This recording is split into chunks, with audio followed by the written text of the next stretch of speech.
Най-новият GPS тракер за ловни кучета GoHota вече е наличен в България ексклузивно от Pushka.bg.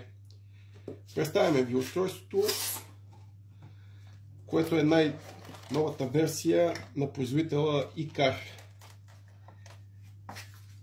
Това е съдържанието на кутията. Имате захранващ адаптер, дълъг нашийник, разполагаме цветове оранжев и жълт, кабел за магнитно зареждане, силиконов предпазител, отвертка и допълнителни принадлежности. Всеки един продукт от нас е оборудван с подробно ръководство, където може да откриете абсолютно всичко необходимо за работата на устройството. Така изглежда устройството. Основните подобрения спрямо предходните модели IK122 Pro и IK122T касаят GSM модула, който вече работи и на 2G и на 4G мобилни данни. Другата съществено подобрение касае наличието на индикатор за лая на кучето. Фактически устройството разполага с сензор, звуков сензор, който отчита лая на кучето и подава информацията директно в приложението, където вие може да видите какво е поведението на самото куче. Допълнителни екстри са наличието на вибрация. Предходният модел разполагаше само с звук и ток. Този, освен звук и ток, разполага вече и с вибрация. Капацитета на батерията е запазен 4000 мАч, което е напълно достатъчно устройство да работи дни без необходимост от презареждане. Двата електрода, чрез които може да подавате ток на кучето, имате 9 степени на сила на електрошока. Препоръчваме да се ползва разумно, за да не постигнете нежелани последствия. Така, това устройство може да бъде обединявано в профили с всички предходни устройства. Ако разполагате с някой от тези модели, просто трябва да ни информирате и ние ще ви създадем профил в системата, където може да гледате всичките устройства, с които разполагате. Приложението е добре познатото iCar GPS, сателитна карта, новост е показатели за надморска височина, които от ловна гледна точка едва ли са голям позитив.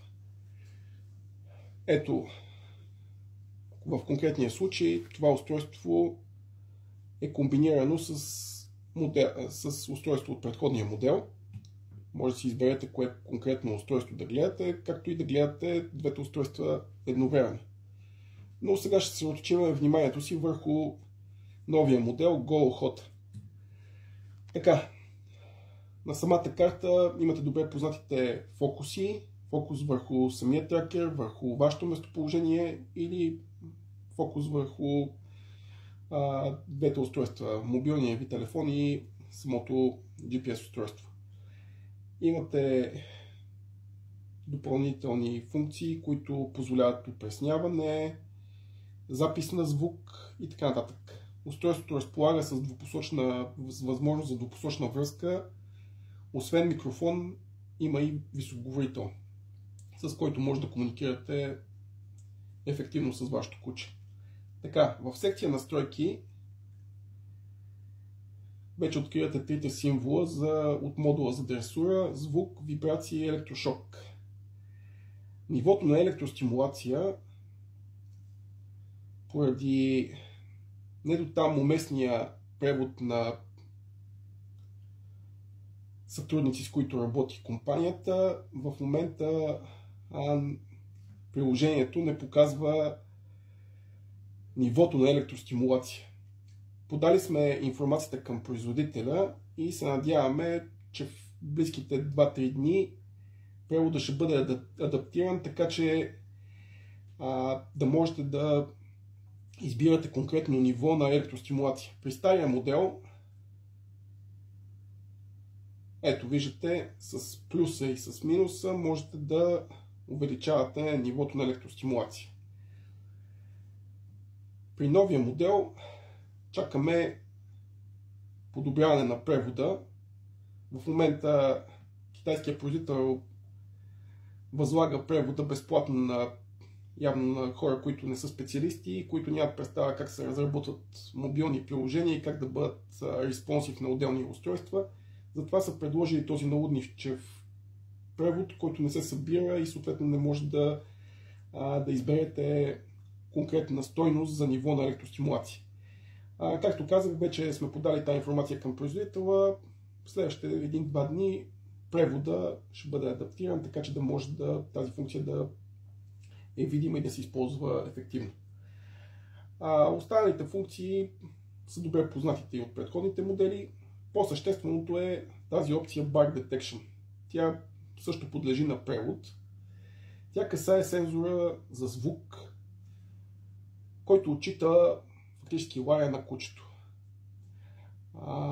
По подразбиране тя е деактивирана, за да пести устройството батерия. Ако искате в приложението да виждате когато кучето лае, трябва да изберете опцията отваряне. След като я изберете, директно на самата карта, където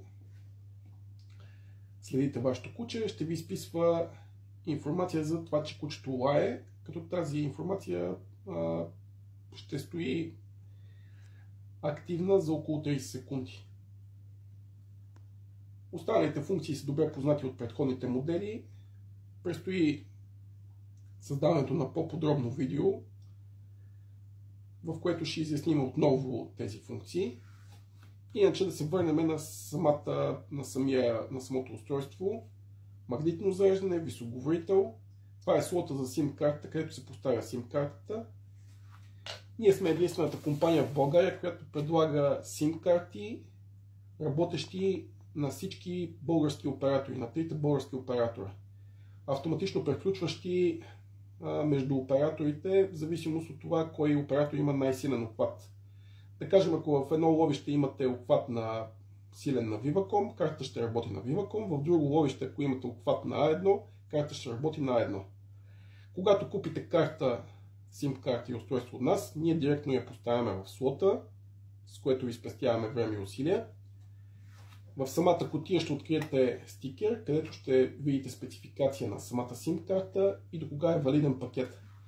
Пакетите са от 6 месеца и от 12 месеца. Картите разполагат само с интернет. Фактически не може да ползвате функциите, касаещи обаждане към устройството, слушане и говор. Това е направено с цел избягване на злоупотреби с тези карти. Но за сметка на това може да ползвате функцията за запис на звук, с която също може да придобиете представа за случващото се около самото куче. Картите осигуряват непрестанен обхват, дори в много тежки терени, постоянно ги тестваме, работят безупречно и на територията на съседните държави. Имат активиран роуминг, фактически може да виждате кучето, ако то премине на територията на Гърция, Сърбия, Македония, Турция или Румъния.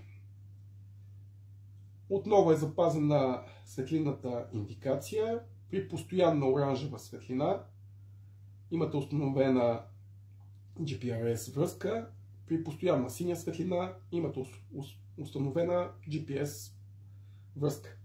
Ако един от двата светодиода примигва и няма постоянна светлина, значи имате проблем или с мобилните данни, или с GPS връзката. GPS връзката обикновено, за да ви дава проблем с нея, или става въпрос за пускане на устройство в закрити помещения, или за някакво заглушаване, обикновено около военни бази. Пускането отново става чрез задържане за около 30 секунди на бутона за пускане, по същия начин се и гаси устройството. Устройството е оптимален вариант за ловни кучета и за ловци, които държат на своите ловни помощници. Предлагаме го ексклузивно на сайта ни Pushka.bg на преференциални цени. Възползвайте се!